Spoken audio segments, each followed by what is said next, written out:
ماں باپ کا نافرمان اس وقت تک مر نہیں سکتا، اس وقت تک اس کو موت آ نہیں سکتی جب تک کہ وہ دنیا میں ہی اپنے انجام کو دیکھ نہ لے، دنیا میں اپنے ماں باپ کو ستانے کا انجام بھگت نہ لے، دنیا ہی میں اس کو سزا نہ مل جائے۔ جب تک اپنے ماں باپ کی نافرمانی کی سزا اس کو دنیا میں مل نہیں جاتی تب تک اس کو قبر بھی ایکسپٹ نہیں کرتی ہے۔ میرے بھائیو، اٹاوا آنے کی کوئی ضرورت نہیں تھی ہمیں، نہ بھی ہمارا کوئی کام تھا، صرف اس لیے کہ کوئی آنے جانے والا نہیں تھا اور میرے ابو کی دوا ختم ہو گئی تھی، صرف دوا لے کر میں صرف دوا دینے کے لیے آیا اور چلا گیا۔ میں یہ نہیں کہہ رہا ہوں کہ مجھ سے عبرت حاصل کرو، میں یہ کہہ رہا ہوں کہ والدین کی وجہ سے ہی آپ کو سب کچھ ملتا ہے۔ اللہ کی قسم، آج میں اس منبر پر کھڑے ہو کر علی اعلان یہ کہہ سکتا ہوں کہ مجھے جو کچھ بھی سرخروئی حاصل ہے، جو کچھ بھی مقام و مرتبہ حاصل ہے، یہ میرے والدین اور میرے ماں باپ کی دعاؤں کا نتیجہ ہے۔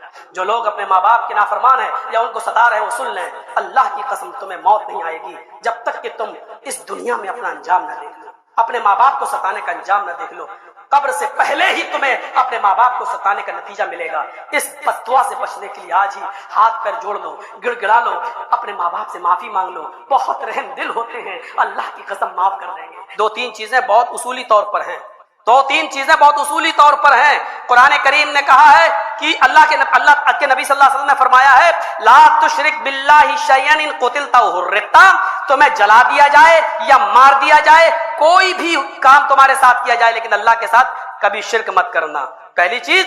دوسری چیز ولا تعقن والدیک وان امراک ان تخرج من مالک واہلک، دوسری چیز سب سے بڑا گناہ یہ ہے کہ اپنے ماں باپ کی کبھی نافرمانی مت کرنا۔ والدیک دونوں چیزیں آئی، ماں اور باپ دونوں کی کبھی نافرمانی مت کرنا۔ ان امراک ان تخرج من اہلک و مالک، اگرچہ تمہاری ماں اور باپ دونوں تمہیں حکم دیں کہ اپنے گھر سے نکل جاؤ، میرے گھر سے نکل جاؤ، اپنے مال و دولت کو چھوڑ دو، تو مال و دولت کو چھوڑ دینا، گھر و مکان سے نکل جانا، لیکن یہ سب گوارا کر لینا، لیکن اس کے باوجود ماں باپ کی نافرمانی مت کرنا۔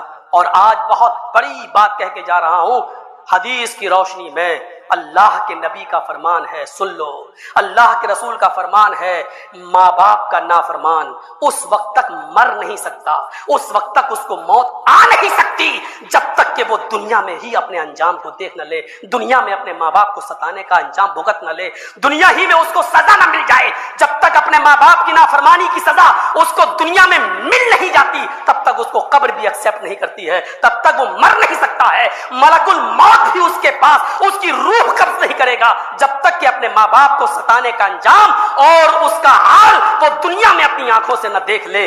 یہ ہے والدین کا مقام، یہ ہے والدین کا مرتبہ، یہ ہے باپ کا ایک اندازہ۔ میرے بھائیو، اٹاوا آنے کی کوئی ضرورت نہیں تھی ہمیں، نہ بھی ہمارا کوئی کام تھا، صرف اس لیے کہ کوئی آنے جانے والا نہیں تھا اور میرے ابو کی دوا ختم ہو گئی تھی، صرف دوا لے کر میں صرف دوا دینے کے لیے آیا اور چلا گیا۔ میں یہ نہیں کہہ رہا ہوں کہ مجھ سے عبرت حاصل کرو، میں یہ کہہ رہا ہوں کہ والدین کی وجہ سے ہی آپ کو سب کچھ ملتا ہے۔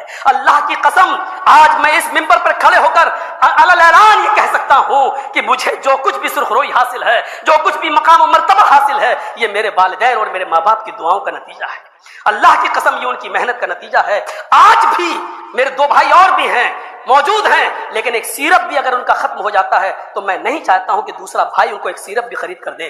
میں لکھنؤ سے فون کرتا ہوں جولی کیمسٹ کو، اور ان وہاں ایک لڑکا کام کرتا ہے بیرون ٹولے کا، بلال نام کا، اس کو فون کرتا ہوں کہ یہ سیرپ لے کر آپ وہاں میرے گھر پہ پہنچا دیں، اور میں فون پے سے آپ کا پیسہ ڈال رہا ہوں۔ ایک کیپسول، ایک سیرپ تک میں فون سے یہاں تک پہنچاتا ہوں۔ میں چاہتا ہوں کہ جو موقع مل رہا ہے والدین کی خدمت کا وہ کر لیا جائے، کیونکہ انہی کی دعاؤں سے سب کچھ مل رہا ہے۔ اللہ رب العالمین ہمیں والدین کی خدمت کرنے کی توفیق عطا فرمائے۔ یہ ماں باپ میں بٹوارا ہوتا ہے، یہ ماں باپ میں بٹوارا ہوگا کہ باپ کے علاج کے لیے 1 لاکھ روپے خرچ ہو رہا ہے، تو کتنے دے گا، ہم کتنا دیں گے، ہم کتنا دیں گے۔ ارے والدین کے لیے تو آپ کے پاس جو کچھ بھی ہے یہ آپ کے ماں باپ کی دعاؤں کا نتیجہ ہے۔ اگر باپ کے علاج کراتے کراتے تم بک جاؤ، تمہارا مکان بھی بک جائے، تب بھی رب کعبہ کی قسم تم اپنے باپ کا حق ادا نہیں کر سکتے اور اپنی ماں کا حق ادا نہیں کر سکتے۔ حدیث کے الفاظ ہیں وَلَا تَعُقَّنَّ وَالِدَيْكَ وَإِنْ أَمَرَاكَ أَن تَخْرُجَ مِنْ أَهْلِكَ وَمَالِكَ، تم اپنے ماں باپ کی نافرمانی کبھی بھی اور کسی حالت میں بھی نہیں کر سکتے ہو، چاہے وہ تمہیں گھر سے نکال دیں یا تمہاری بیوی اور بچوں کو چھوڑ دینے کا حکم دیں، کہیں بیوی چھوڑ دو، بچے چھوڑ دو، اور کہیں نکل جاؤ میرے گھر سے نکل جاؤ، اور کہیں سارا مال جو تم نے کمایا ہے اسی گھر میں چھوڑ دو، تو اپنے مال کو بھی چھوڑنا پڑے گا، اس کا گھر بھی چھوڑنا پڑے گا۔ اللہ کے نبی فرماتے ہیں اگر یہ حکم دیں تو تمہیں عمل کرنا ہے، لیکن اس کے جواب میں اپنے باپ سے یہ نہیں کہنا ہے میں بیوی کیوں چھوڑوں, بچے کیوں چھوڑوں, ہم نے کمایا ہے اپنی کمائی کیوں چھوڑوں. یہ آپ نہیں کہہ سکتے ہو. باپ جو ظلم کر رہا ہے اس کا عذاب اس کو ملے گا, باپ جو ظلم کر رہا ہے اس کا عذاب اس کو ملے گا, لیکن آپ کو اس بات کی اجازت نہیں ہے کہ ماں باپ کو کچھ کہو. اب سوچ لو اس کے بعد اب رہ کیا گیا ہے, اس کے بعد اب رہ کیا گیا ہے. دنیا میں کوئی اس وقت تک مر ہی نہیں سکتا اگر اس نے اپنے ماں باپ کو ستایا ہے اور برائیاں کی ہیں. موت آ سکتی ہے, اس کا عذاب قبر میں مل سکتا ہے, جہنم میں مل سکتا ہے, لیکن ماں باپ کو ستایا ہے, رلایا ہے تو اس دنیا میں اس کے عذاب کو وہ بھگتے گا. پہلے اس کے انجام کو بھگتے گا اور اس کا گناہ باقی رہے گا. جہنم میں تو اس کا عذاب پھر ملنا ہی ملنا ہے, لیکن دنیا میں اپنے ماں باپ کو رلانے اور ستانے کا عذاب وہ دیکھے گا اور اپنے انجام کو پہنچے. اپنی اولاد کو بھی جہنم کی آگ سے بچاؤ. جنگ جلولہ میں 4000 بکریاں ملی. صحابہ نے سوچا اتنی بکریاں لے کر مدینہ کیسے جائیں گے, ان کو بیچ دو اور پیسہ بیت المال میں جمع کر دیا جائے گا. حضرت عمر فاروق کے بیٹے نے کہا ٹھیک ہے, جب بکریاں بیچنا ہی ہے تو مجھے بیچ دو. لوگوں نے کہا ٹھیک ہے قیمت لگاؤ, اور سودا ہو گیا. حضرت عمر فاروق کے بیٹے عبد الرحمن کو وہ بکریاں 40,000 درہم میں دے دی گئیں. کتنے میں؟ 40,000 درہم میں. حضرت عمر فاروق کے بیٹے نے 40,000 درہم میں بکریاں لے لی. فرمایا گھر چلو, ہم 40,000 درہم تمہیں دے دیں گے. ایک نوکر متعین کیا اور فرمایا ان بکریوں کو لے کر تم مدینے آ جاؤ, تمہاری جو محنت مزدوری ہوگی وہ تمہیں مل جائے گی. بکریاں آنے میں 8 دن لگیں گے. 8 دن ان کو بھی پہنچنے میں لگے. جب یہ اپنے علاقے میں پہنچے, یہ 2-3 دن میں پہنچ گئے. بکریاں 8 دن کے بعد آئیں. حضرت عمر فاروق کے سامنے جب مال رکھا گیا تو 40,000 درہم بھی رکھے گئے. حضرت عمر نے پوچھا یہ 40,000 درہم بھی کیا میدان جنگ میں کافروں سے لوٹے ہیں تم نے؟ جواب ملا نہیں. ہمیں بکریاں ملی تھی, 4,000 بکریوں کو لانا یہاں دشوار تھا, مشکل تھا, اس لیے ان بکریوں کو میں نے وہی بیچ دیا, وہ 40,000 درہم میں بکی. کہا 4,000 بکریاں 40,000 درہم میں بس؟ بچے تھے چھوٹے چھوٹے. کہا نہیں, پوری بکریاں تھیں. کہا کس نے خریدی؟ فرمایا آپ کے بیٹے عبد الرحمن نے. فرمایا 40,000 درہم میں یہ بکریاں نہیں ہو سکتی ہیں. لوگوں تم نے میرے بیٹے کو 40,000 میں یہ بکریاں اس لیے بیچی ہیں کیونکہ وہ میرا بیٹا تھا, امیر المومنین کا بیٹا تھا, اس کے ساتھ رعایت برتی گئی ہے, اس کے ساتھ خاص توجہ دی گئی ہے, امیر المومنین کا بیٹا ہے اس لیے دے دو. نہیں ان بکریوں کو آنے دو, ہم اس کی دوبارہ نیلامی لگائیں گے, ہم اس کی دوبارہ بولی لگائیں گے. بکریاں آئیں. حضرت عمر فاروق نے ان بکریوں کو اپنے قبضے میں لے لیا اور بازار جب لگا تو ان بکریوں کو وہاں پہنچا دیا. پھر اس کی بولی لگائی گئی کہ لو ان بکریوں کو خریدو. ان بکریوں کو جب بولی لگائی گئی تو آپ یقین مانیے وہ بکریاں 3 لاکھ درہم کے اندر بکتی ہیں. 3 لاکھ درہم کے اندر وہ بکریاں بکتی ہیں. حضرت عمر فاروق نے 3 لاکھ درہم میں وہ بکریاں بیچ دی اور 40,000 درہم جو ان کے بیٹے نے دیے تھے وہ 40,000 درہم ان کو دے دیے. یہ پکڑو اپنے پیسے. یہ 2,60,000 کا نقصان ہو رہا تھا, ان مسلمانوں کا ہو رہا تھا, مسلمانوں کے بیت المال کا ہو رہا تھا. یہ 2,60,000 روپے بیت المال میں جمع کیے جائیں گے. یہ درہم بیت المال میں جمع کر دیا اور فرمایا بیٹے میں نے یہ بکریاں تم سے لے کر بیچ کر باقی پیسہ بیت المال میں جمع کر دیا, اس لیے کہ قرآن کہتا ہے قُوْ أَنفُسَكُمْ وَأَهْلِيكُمْ نَارًا, اپنے آپ کو بھی جہنم کے آگ سے بچاؤ, اپنے بیوی بچوں کو بھی جہنم کے عذاب سے بچاؤ. لہذا میں نہیں چاہتا کہ قیامت کے دن یہ کہا جائے اور مجھے قیامت کے دن پیش ہونا پڑے اور کہا جائے کہ تیرے بیٹے کے ساتھ رعایت برتی گئی ہے, لہذا ان بکریوں کو میں نے بیچ دیا ہے, تمہارے پیسے درہم تمہیں مل چکے ہیں. ہم کریں گے ایسا؟ یہاں تو چوری کا موبائل تک ہم خرید لیتے ہیں, اور ماشاءاللہ یہ علاقہ تو بہت فیمس ہے. ایک بار کلیہ چک گئے تو ایک آدمی ہم ہی کو ٹوپی پہنانے لگا, مولانا 50,000 کا موبائل ہے, ہم آپ کو صرف 10,000 میں دے دیں گے. ہم نے کہا ارے بھیا کہیں سم ڈالا, کہیں پتا چلا پولیس پہنچ گئی یوپی تو ہماری تو حالت خراب ہو جائے گی. لوگ ہیں ایسے. تصور کرو کہ یہاں دیکھیے رعایت کس کے ساتھ برتی جا رہی ہے. ملک شام سنا ہوگا, سیریا جس کو آج سیریا بولا جاتا ہے, یا مصر, دونوں جگہوں میں سے کسی ایک جگہ کا واقعہ ہے. حضرت عمر فاروق کے بیٹے نے دھوکے سے نبیذ پی لی. نبیذ جانتے ہو, کھجور کا پانی تھا لیکن اس میں نشہ آ چکا تھا. ان کو پتا نہیں تھا, وہ سمجھے کھجور کا پانی ہو, پی لیا, جبکہ دھوکہ معاف, لیکن پی لیا. اچھا لگا تو اور پی لیا تو نشہ آ گیا. نشہ آیا تو پتا چلا کہ عمر فاروق کے بیٹے نے نبیذ پی لی, نشے والی کھجور, سڑی ہوئی کھجور کا جو عرق تھا وہ پی لیا اور اس سے نشہ آ گیا. عمر ابن عاص وہاں کے گورنر تھے. عمر ابن عاص نے عمر فاروق کے بیٹے کو بلایا, پوچھا کیا ایسا ہوا؟ فرمایا ہاں, کھڑے ہو جاؤ.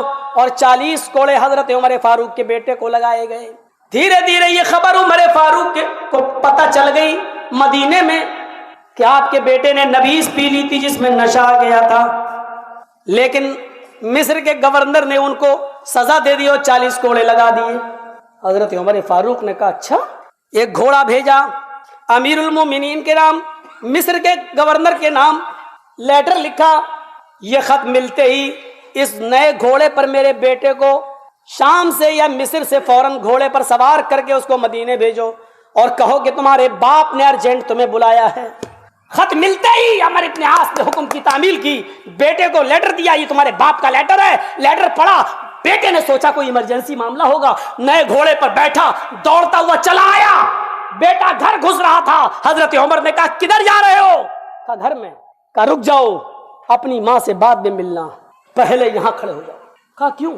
سنا ہے کہ تم نے مصر میں نشہ کر لیا تھا. جواب دیا ہاں کر تو لیا تھا, نشہ تو آیا تھا, لیکن اس کی سزا تو مجھے مل چکی ہے ملک شام میں یا مصر میں. 40 کوڑے میں کھا چکا ہوں. حضرت عمر فاروق نے کہا بیٹے پھر سے کھڑے ہو جاؤ, مجھے عمر ابن عاص کے اوپر بھروسہ نہیں ہے. شاید 40 کوڑے تمہارے جسم کے اوپر اتنی زور سے نہیں لگائے گئے ہوں گے جتنی زور سے لگنا چاہیے. شاید رعایت برتی گئی ہو کیونکہ تم امیر المومنین کے بیٹے ہو, اس لیے ہلکے ہلکے کوڑے مار دیے گئے ہوں. جلاد نے تمہارے ساتھ رعایت برتی ہوگی کہ ہلکے ہلکے کوڑے مارو, یہ عمر فاروق کا بیٹا ہے. میں اپنے سامنے کوڑے لگواؤں گا, ان کوڑوں کو میں کالعدم قرار دیتا ہوں, ان کوڑوں کی میری نظر میں کوئی حیثیت نہیں ہے. دوبارہ کھڑا کر دیا. بیٹا ماں سے ملنا چاہتا ہے, لیکن حضرت عمر فاروق کہہ رہے پہلے سزا بھگتو بعد میں اندر جاؤ. اور دوبارہ کھڑا کرنے کے بعد 4 جلاد کو کھڑا کیا. کہا پہلے آدمی تم ہو, 40 کوڑے لگنا ہے لیکن تم 10 مارو گے. 10 کے بعد تمہارے ہاتھ میں وہ طاقت نہیں رہے گی, ہاتھ میں کمزوری آ جائے گی, ہٹ جاؤ. پھر دوسرا جلاد مارے گا, پھر دوسرا ہٹے, پھر تیسرا ہٹے, پھر چوتھا. 10 کوڑے 4 جلادوں کو سپرد کر دیے اور 10 کوڑے 4 جلادوں نے 40 کوڑے مارے. لہو لوہان ہو گیا. حضرت عمر فاروق کا بیٹا خون گرنے لگا. فرمایا یہ سزا ہے تمہاری. اگر عمر ابن عاص نے صحیح کوڑے لگائے ہوتے تو تمہارے جسم کی چمڑی ادھڑ گئی ہوتی اور جسم سے خون بہ رہا ہوتا, لیکن تمہاری پیٹھ سے خون کا نہ بہنا, چمڑی اپنی جگہ پر رہنا, اس بات کی دلیل ہے کہ تمہارے ساتھ رعایت برتی گئی ہے, تمہارے ساتھ صحیح انصاف نہیں ہوا ہے. عمر فاروق کے بیٹے ہو اس لیے تمہارے ساتھ آسانی کی گئی ہے, سہولت برتی گئی ہے. دوبارہ اپنے بیٹے پر کوڑے لگائے. کیا ہم اپنے بیٹے کو اس کی بے ایمانی پر, اس کی شرارت پر, اس کے غلط قدم پر کیا ہم پوری سزا دیتے ہیں؟ کیا ہم اپنی اولاد کو جہنم کی آگ سے بچا رہے ہیں؟ ایک مرتبہ غلام کو آواز دے رہے تھے اپنے خادم کو, حضرت عمر فاروق, اور کہہ رہے تھے فلاں کا نام لے کر اسلم. اس کو آنے میں تھوڑی سی دیر لگ گئی. وہ آیا جب تو ایک تھپڑ اس کے گال پر دیا حضرت عمر فاروق. اس نے کہا امیر المومنین, دیکھیے اپنے آپ کو کیسے بچاتے ہیں جہنم کی آگ سے. امیر المومنین آپ نے مجھے جو تھپڑ مارا ہے آپ تھوڑا غور کر لیجئے کہ آپ نے یہ تھپڑ مجھے صحیح مارا ہے یا غلط مارا ہے. آج آپ زبان کھول کے دیکھ لو, زبان کھولے آپ ہی اندر. دیکھ رہے تھے آپ بہار میں ابھی تک کچھ نہیں ہو رہا تھا, اور جیسے ہی پلٹی ماری سرکار بدلی تو آج کتنے چھاپے پڑ رہے ہیں. کچھ بول کے دیکھ لو آپ. حضرت عمر فاروق نے اپنے غلام کو تھپڑ مار تو دیا, کہا امیر المومنین آپ کا میں غلام ہوں, آپ نے تھپڑ مارا, میں آپ کو کچھ نہیں کہہ سکتا ہوں, لیکن تھوڑا غور کر لیجیے اپنے معاملے میں کہ آپ نے جائز مارا کہ ناجائز مارا ہے. کہا میں نے آواز دی, تم نے سنا کیوں نہیں؟ کتنی بار میں نے آواز دی. کہا امیر المومنین آپ کو یہ پوچھنا چاہیے تھا کہ میری آواز تمہارے کانوں تک آئی یا نہیں آئی. آئی تو تم کیوں نہیں آئے؟ آپ نے کچھ نہیں پوچھا اور ایک تھپڑ مار دیا. اچھا بتاؤ سنے تھے؟ ہاں. پھر کیوں نہیں آئے؟ کہا امیر المومنین جس وقت آپ آواز دے رہے تھے اس وقت میں پیشاب کر رہا تھا، میں پیشاب کرنے کے لیے بیٹھا تھا، استنجا کرتے ہوئے ہمیں دیر ہو گئی تھوڑی سی، اور جب تک آپ کے پاس پہنچا اور آپ کے سامنے آیا تو آپ نے مجھے تھپڑ مار دیا۔ میں پیشاب کی حالت میں کیسے آواز دیتا، میں کیسے بتاتا کہ میں آ رہا ہوں، میں پیشاب کر رہا ہوں، استنجا کر رہا ہوں؟ حضرت عمر فاروق کی آنکھوں میں آنسو آ گئے اور فرمایا اسی وقت تم اپنا انتقام مجھ سے لو، اسی وقت تم اپنا بدلہ مجھ سے لو، جتنی زور سے میں نے تھپڑ تمہارے مارا ہے اتنی زور سے تم میرے تھپڑ مارو۔ کہا امیر المومنین یہ کیسے ہو سکتا ہے؟ آپ میرے مالک ہیں، آپ کو اپنی غلطی کا احساس ہو گیا ہے، میرے لیے کافی ہے، بس جائیے، میں نے آپ کو معاف کیا۔ حضرت عمر کہتے نہیں، اس دنیا میں تم مجھے اس لیے معاف کر رہے ہو کیونکہ میں تمہارا مالک ہوں اور تم میرے غلام، تم میرے خادم ہو، اس لیے مالک سے انتقام نہیں لینا چاہتے ہو۔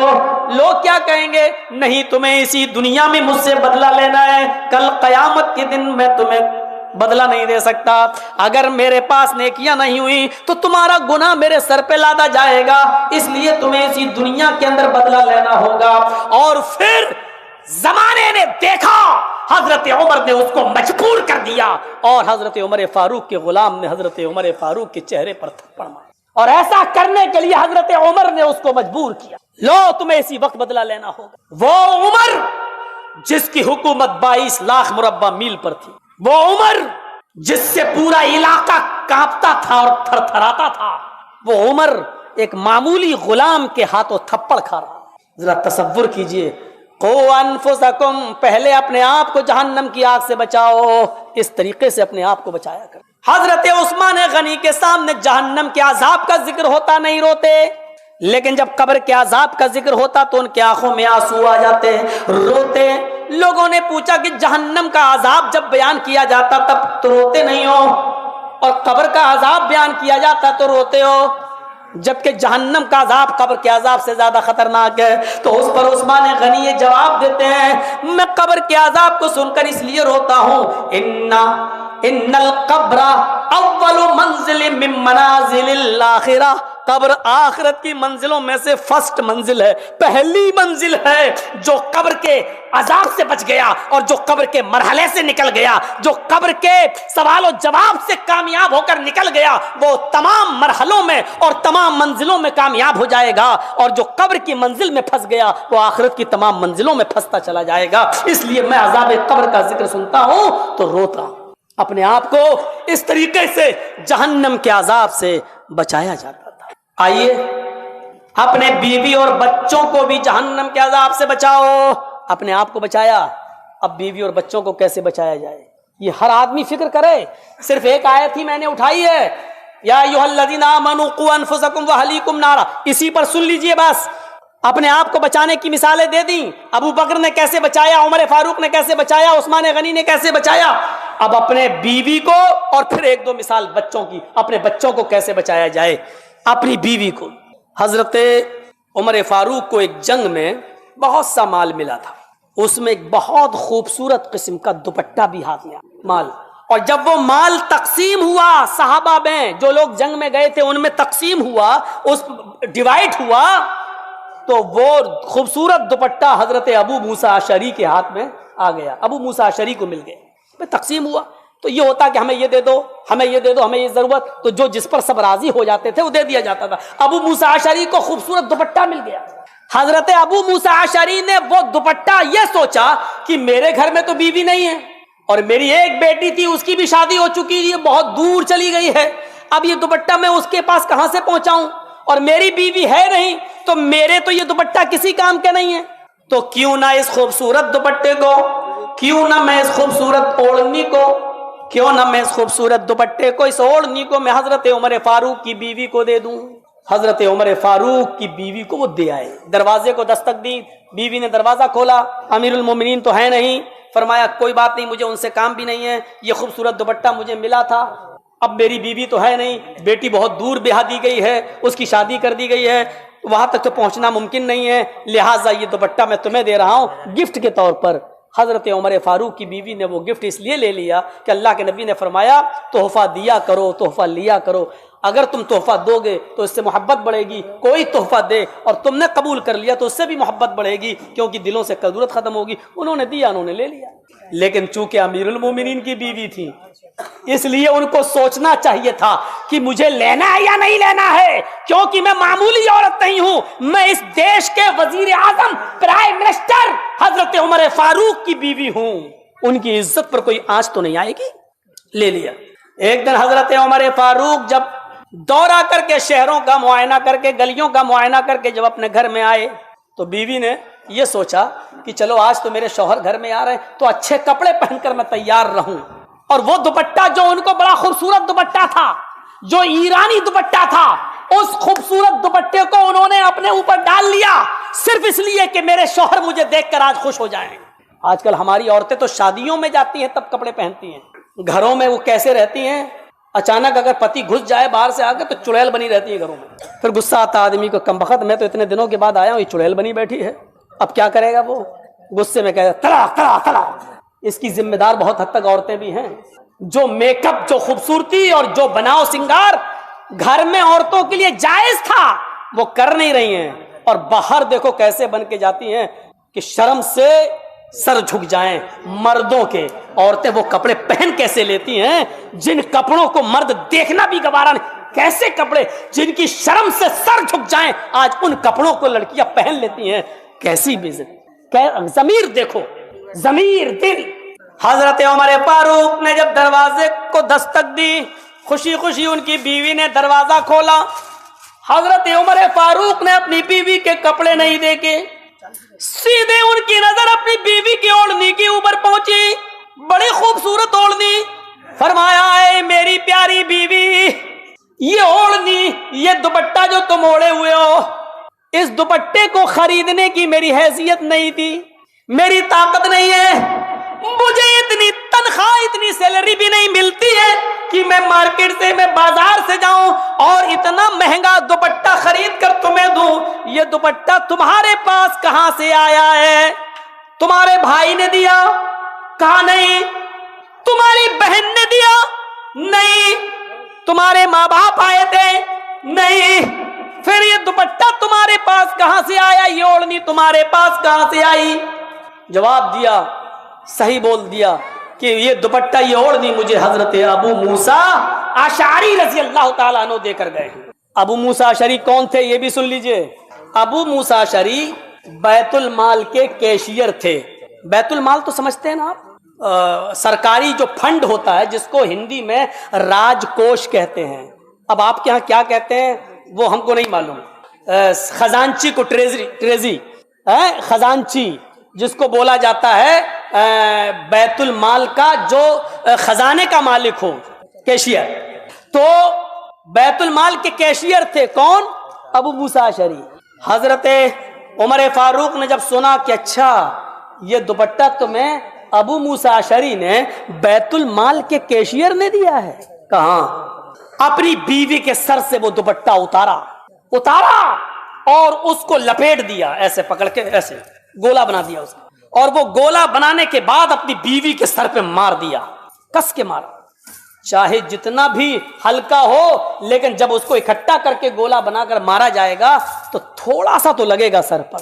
عورت کا سر بھی کمزور ہوتا ہے باڈی کی طرح، جسم کی طرح، اس کے سر پہ جب قریب سے مارا تو حضرت عمر فاروق کی بیوی بولتی ہیں کہ عمر فاروق کے ہاتھ سے گولا بنا ہوا وہ دوپٹہ جب میرے سر پہ لگا تو میرے سر میں درد شروع ہو گیا، پین شروع ہو گیا۔ کہا کہ ابو موسیٰ اشعری کو بلایا جائے۔ ابو موسیٰ اشعری کو بلا لیا گیا اور طلب کر لیا گیا اور فرمایا، اے ابو موسیٰ، کیا یہ اوڑھنی، کیا یہ دوپٹہ تم نے میری بیوی کو دیا ہے؟ ہاں۔ کہا تم کون ہو؟ کہا بیت المال کا کیشیئر۔ کہا تم نے یہ دوپٹہ میری بیوی کو اس لیے دیا ہے تاکہ امیر المومنین خوش ہو جائے اپنے بیت المال کے کیشیئر سے، اور اگر بھوشیہ میں، فیوچر میں وہ تھوڑی بہت غلطیاں کرے تو اس کو بخش دیا جائے، اس کو چھوڑ دیا جائے، اس کے اوپر رحم کر دیا جائے، یا اس سے بھی بڑا کوئی عہدہ چاہتے ہو، قریب ہونا چاہتے ہو میرے؟ آئے ابو موسیٰ اشعری، کیا جہنم میں دھکیلنے کے لیے، جہنم میں داخل کرنے کے لیے تمہاری نظر کسی اور پر نہیں پڑی تھی، میری بیوی کے اوپر پڑی، میری بیوی کے اوپر ہی تمہاری نظر پڑی، اس اوڑھنی کو اٹھاؤ اور دفع ہو جاؤ، اس روڑنی کو اٹھاؤ اور دفع ہو جاؤ۔ اور یاد رکھنا، کعبے کے رب کی قسم، اس اللہ کی عزت و جلال کی قسم کھا کر کہتا ہوں، اگر تم سے کوئی غلطی سرزد ہوئی تو میں تمہیں ڈبل سزا دوں گا۔ یہ مت سوچنا کہ میں تمہیں چھوڑ دوں گا، میں تمہیں ڈبل سزا دوں گا، ڈبل۔ اپنی بیوی کو بھی اوڑھنی نہیں اوڑھنے دی، اس طریقے سے جہنم کے عذاب سے اور جہنم میں جانے سے اپنی بیوی کو بھی روک۔ ہم غور کریں، ذمہ دار ہے اپنی بیوی کے، آپ روکتے ہیں؟ آپ کی بیوی لگائی لپسٹک، چپڑا make up, fair and lovely اور پاؤنڈز کریم گوبر کی طرح، اور نکل گئی کلیا چکے مارکیٹ میں، بگ بازار گھوم رہی ہیں، سامان خریدنے جا رہے۔ آپ نے اپنے سامنے میک اپ کرنے کے بعد اپنی بیوی کو اپنے گھر سے باہر نکلنے دیا، اپنی جوان بیٹی کو گھر سے باہر نکلنے دیا، آپ نے روکا؟ جہنم میں جانے سے آپ اپنی بیوی اور بچوں کو روک رہے ہیں، جبکہ حدیث کے الفاظ ہیں، جب کوئی عورت گھر سے اکیلے نکلتی ہے تو اس کے ساتھ شیطان بھی ساتھ ہوتا ہے۔